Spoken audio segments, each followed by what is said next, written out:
சுஜா, என்னம்மா இது? நீ ஒரு குழந்தைக்கு தாயாக போற, என்ன பச்சை புள்ள மாதிரி அழுதுட்டு இருக்க? சுஜா, அழாதம்மா. ஏன் பிரகாஷ், கண்டிப்பா போயே ஆகணுமா? என்ன ஆனந்த், காலம் பூரா நாங்க இங்கேயே தங்கிட முடியுமா? அட, என்ன அம்மா பொண்ணு சென்டிமெண்ட் இன்னும் முடியலையா? நீங்களே சொல்லுங்கம்மா, நாங்க என்ன இந்த ஊரை விட்டா போறோம்? வேண்டாம், என் மேல அக்கறை இருந்தா இப்படி இருக்கிற என்ன விட்டுட்டு போறேன்னு சொல்லுவீங்களா? நீங்களே சொல்லுங்க ஆண்டி. நாங்க இங்க வந்த போது சொன்னோம் இல்லையா, கொஞ்ச நாள்ல வீடு ரெடி ஆயிடும், நாங்க அங்க போயிடுவோன்னு. ஏமா, உன் அண்ணனுக்கு கல்யாணம் பண்ணி பாக்கணும்னு ஆசைப்படுற இல்ல? என்ன இருந்தாலும் அவங்கள இங்க தங்க வச்சுட்டு அதை நடத்த முடியுமா? சரியா சொன்னீங்க சம்பந்திம்மா.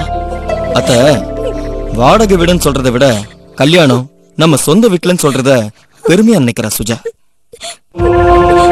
அவளுக்கு பெருமைதான் ஆனந்த், ஆனா அது முறை இல்ல. அண்ணன் தங்கச்சி அன்பு பாசம் அதிகமா இருந்தா கூட கொஞ்சம் தள்ளி இருக்கிறது தான் எல்லாருக்கும் நல்லது. ஆமா பிரகாஷ், நீ சொல்றது சரிதான்.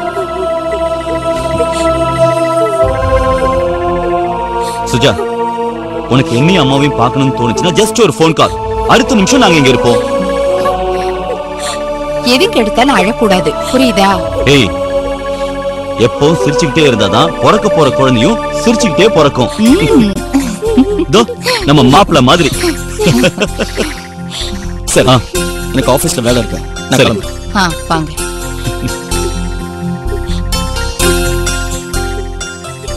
ஆண்டி, ராணி செஞ்ச ஒரே நல்ல காரியம் நம்ம ரெண்டு குடும்பத்தையும் ஒன்னா சேர்த்தது.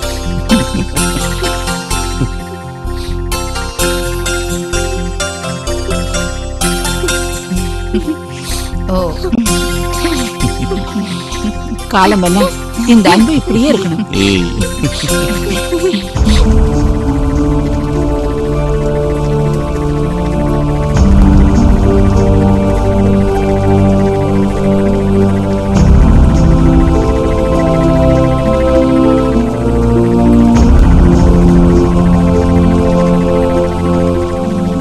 இனி என்ன செய்யணும் சொல்லு தோபியாஸ்.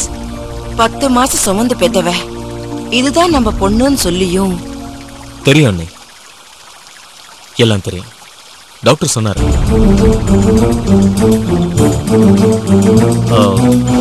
ஏன் மேடம், தேவராஜ் சாரோட மோதிரமும் நீங்க உங்க பொண்ணுக்கு எழுதின லெட்டரும் மகாலட்சுமிக்கு சொந்தமானதுன்னு சொன்னா சார் ஒத்துக்க மாட்டாரா? சொல்றதை எதையும் ஏத்துக்கிற நிலைமையில இல்ல அவர்.